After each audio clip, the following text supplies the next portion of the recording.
Das Thema der Ausstellung Natur und deutsche Geschichte, Glaube, Biologie, Macht beschäftigt mich tatsächlich schon sehr lange und deshalb bin ich sehr froh, dass wir so einen großen Bogen durch die Geschichte spannen können, weil dann die Veränderungen darin besonders klar sichtbar werden.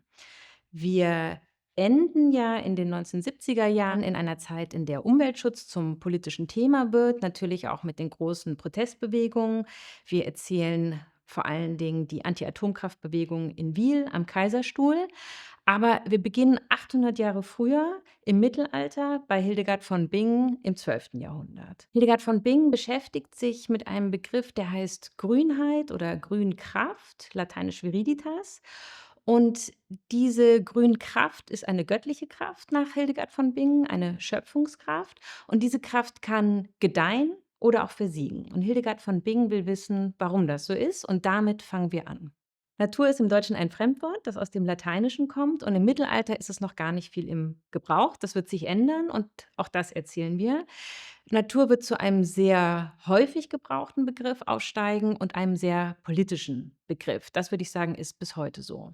Im 19. Jahrhundert ziehen im Schlepptau die vielen Debatten um die Frage, wie man Natur verstehen kann, was man unter Natur verstehen darf. Zum Beispiel Naturschutz ist ein Wort, das im 19. Jahrhundert auftaucht, oder auch das Wort Kindergarten ist eine Neuschöpfung aus dem 19. Jahrhundert, ein Wort, was heute in ganz viele Sprachen auf der ganzen Welt eingezogen ist, von Friedrich Fröbel, der den Kindergarten, den ersten Kindergarten gründet und damit die Idee verbindet, dass die Natur die beste Erzieherin, die beste Lehrmeisterin ist für Kinder, für ein friedliches Miteinander.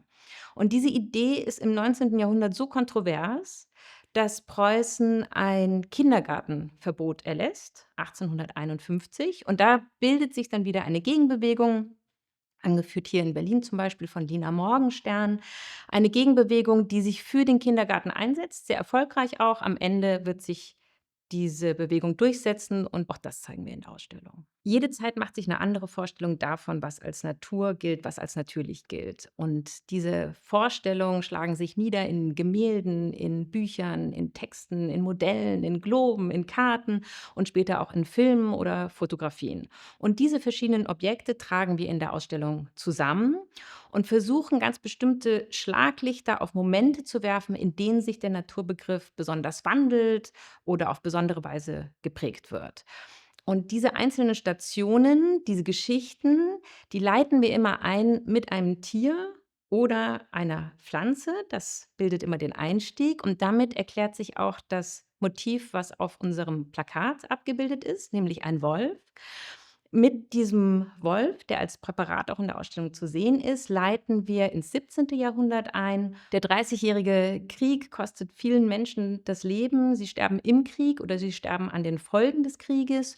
Und durch das Schrumpfen der Bevölkerung können sich die Wölfe wieder stärker ausbreiten und sie werden dann, da zeigen wir ein sehr eindrückliches Flugblatt auch, sie werden dann zum Symbol für den Schrecken des Krieges, für das Chaos, was in dieser Zeit entsteht. Wir haben in der Ausstellung aber nicht nur den Wolf, sondern natürlich auch viele andere Tiere und Pflanzen. Wir haben zum Beispiel natürlich die Kartoffel vertreten, deren Geschichte wir erzählen. Wir haben ein Präparat eines wunderschönen Pfaus.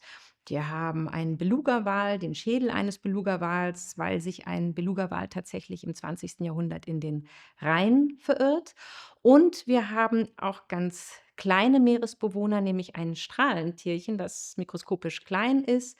Und das wird im 19. Jahrhundert nach Otto von Bismarck benannt. Und warum, erfährt man in der Ausstellung.